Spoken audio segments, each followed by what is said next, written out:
खबर यूपी के बलिया जनपद से है, जहां जनपदों के नाम बदलने पर बलिया के बांसडीह विधायक केतकी सिंह का सपा सांसद सनातन पांडे द्वारा समर्थन करने के बाद आज अपने बयान से यू टर्न लिया है और कहा कि मीडिया ने उनके बयान को तोड़ मरोड़ कर पेश किया है।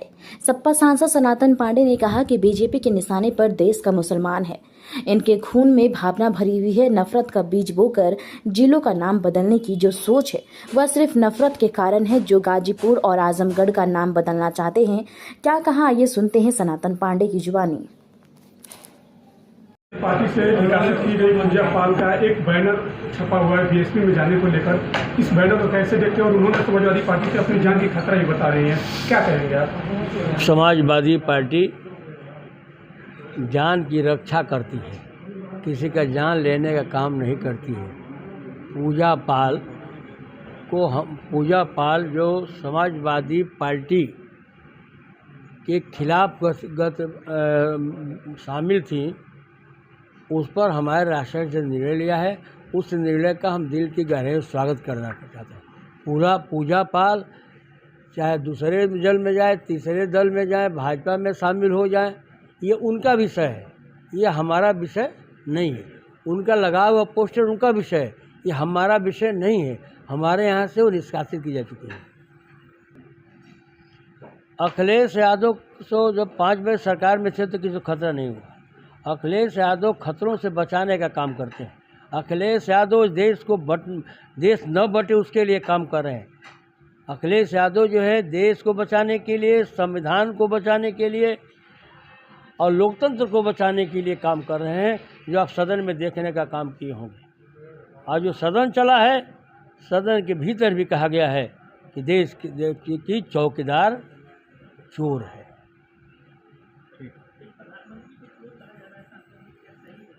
हमने प्रधानमंत्री को चोर नहीं कहा, फिर आप घुमा रहे हैं, आप लोग घुमाने का काम करते हैं। मैंने कहा ये चौकीदार चोर है, जिसने चौकीदार कहा होगा चोर है। और चोर ना होता तो अगर उनकी हैसियत है तो जो बिहार में वोट काटे गए हैं, उन्हीं वोटों से उनकी सरकार चल रही है।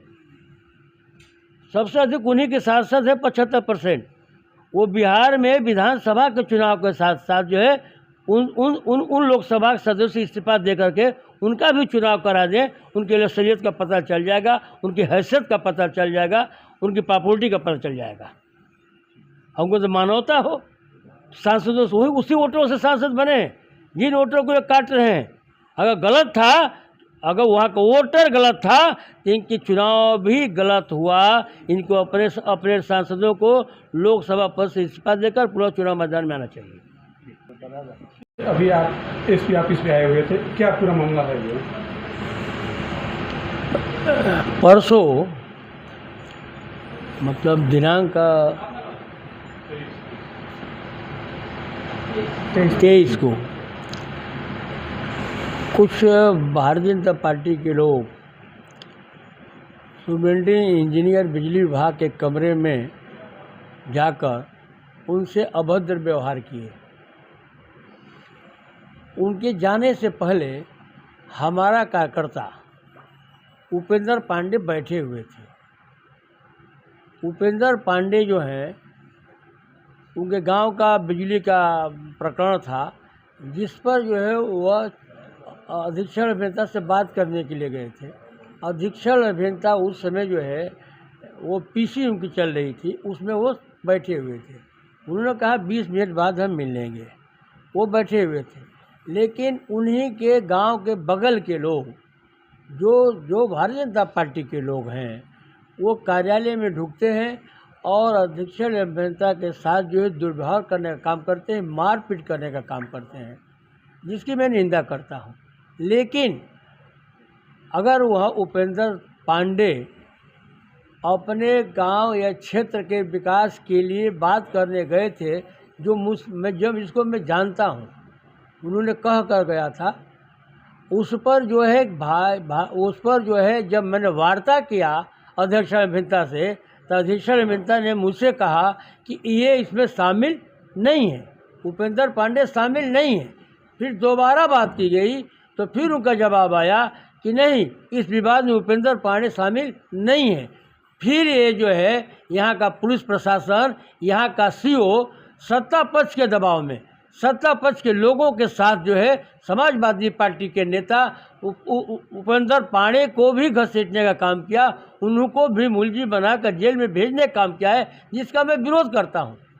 मैं किसी जो है हम गलत करने वालों का समर्थन नहीं करता हूँ, लेकिन अगर सरकार के दबाव में स्टेटमेंट बदलवा करके अगर ये मुकदमा दर्ज हुआ है तो मैं उसका पुरजोर विरोध करता हूँ। समाजवादी पार्टी उसका पुरजोर विरोध करती है। अगर उसके साथ न्याय नहीं हुआ तो समाजवादी पार्टी इस न्याय के लिए हम एक बड़ा आंदोलन भी खड़ा कर सकते हैं और आए सांसद इस प्रकरण को हम सदन में उठाने का काम करेंगे। आप एसपी से गए थे, उनसे क्या मांग किए थे इस पूरे प्रकरण को लेकर? जो मैंने आपसे बताया यही मैंने उनसे मांग किया और उनकी जो वार्ता हुई थी हमारी सुपरिटेंडेंट इंजीनियर से, उसका हमने वीडियो भी उनको सुनवा दिया। जी अभी सांसद धनबाद में पहली बार ऐसा स्टील फर्नीचर जो दिखने में भी रॉयल और मजबूती में भी दमदार। Location Nilanchal colony, Saraidhela. यहां मिलता है 18 गेज का 304 ग्रेड स्टील। सिर्फ नाम का नहीं, असली क्वालिटी का दम। और सबसे बड़ी बात, पीवीडी कोटिंग के साथ 50 साल की गारंटी। मतलब न कलर उड़ेगा न फर्नीचर पुराना लगेगा। हर प्रोडक्ट कस्टमाइजेबल है। आपका डिजाइन, हमारी मेहनत, सर्विस चार्ज बिल्कुल फ्री और दाम मार्केट से सस्ता। अलमारी, टेबल, किचन रैक, जो चाहे वो बनेगा आपके स्टाइल में। अभी कॉल करें 8789815488 या 9608676782। Chanchala steel furniture, Nilanchal colony, Saraidhela. एक बार आइए, देखिए, फिर कहीं और जाने का मन नहीं करेगा।